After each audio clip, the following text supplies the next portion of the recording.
Assalamualaikum warahmatullahi wabarakatuh. Kembali lagi di mata kuliah Statistika Dasar Universitas Indraprasta PGRI. Di sini kita akan membahas tentang uji Lilly Force ya.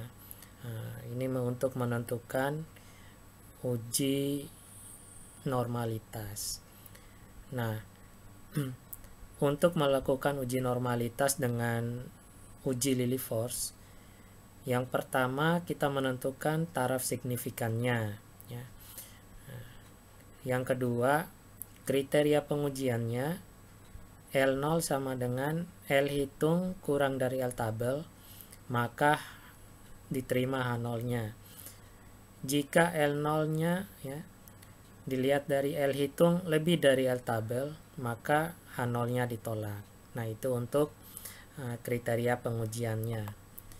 Selanjutnya ya, ini rumus-rumusnya ada ZI, YI dikurang Y bar dibagi S ya, simpangan baku. Terus yang kedua, FZI sama dengan probabilitas Z kurang dari sama dengan ZI.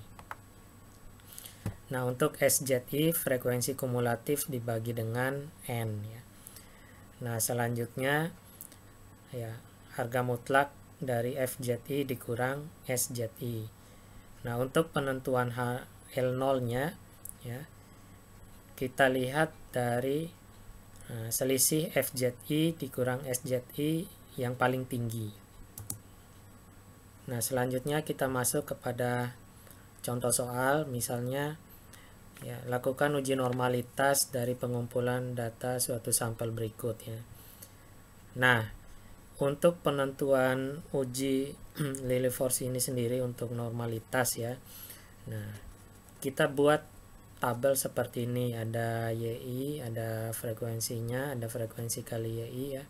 Ada YI dikurang rata-rata dikuadratkan, frekuensi dikali YI dikurang Y rata-rata dikuadratkan. Nah, seperti itu.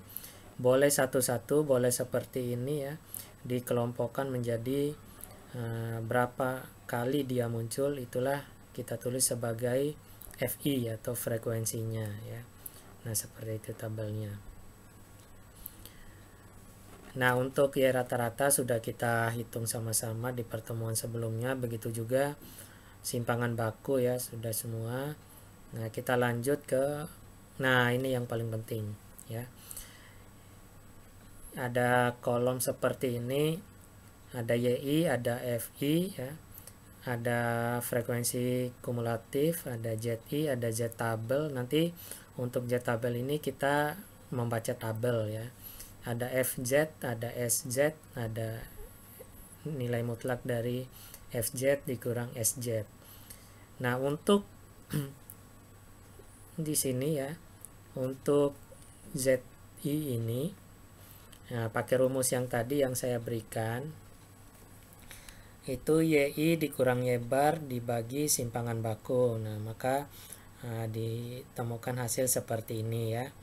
Untuk Z tabelnya kita melihat dari nilai tabel ya, kita baca. Misalnya di sini hasilnya min 1,70. Berarti untuk tabelnya nanti kita lihat ke bawahnya min 1,7 ya. Nah, ke sampingnya 0,0 seperti itu. Sama ke bawah ya.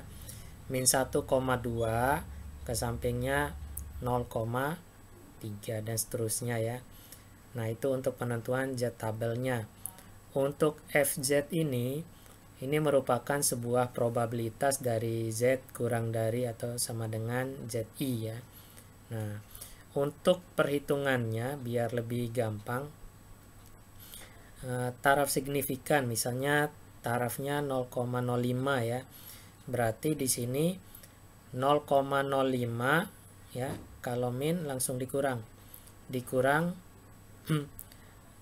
hasil tabelnya 0,4554, maka hasilnya ini 0,05 dikurang 0,3907.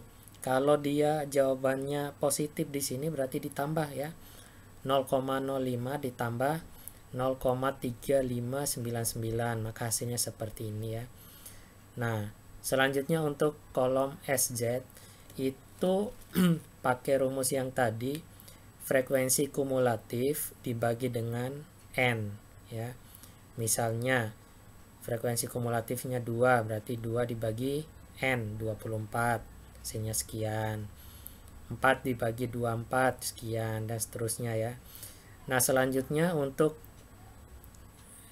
nilai mutlak dari FZ dikurang SZ. Nah, berarti kolom FZ dikurang dengan kolom SZ. Ini nilai mutlak ya. Berarti tidak ada yang namanya hasilnya min, berarti positif semua. Kenapa? Karena di sini ada nilai mutlak atau harga mutlak, maka hasilnya positif semua ya.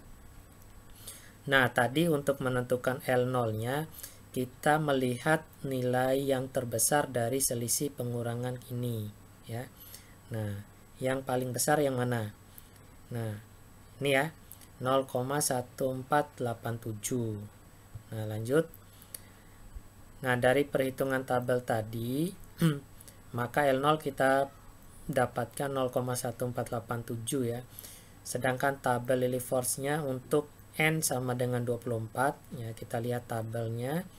Itu nilai tabelnya 0,173.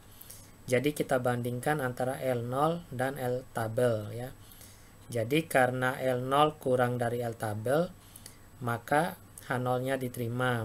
Disimpulkan data atau sampel daripada soal tadi berdistribusi normal. Nah, seperti itu untuk perhitungan daripada normalitas dengan menggunakan uji Lillie force. Ya, selamat kuliah ya. Sukses untuk semuanya ya, maju terus mahasiswa Universitas Indraprasta PGRI. Terima kasih, saya Ardiansah.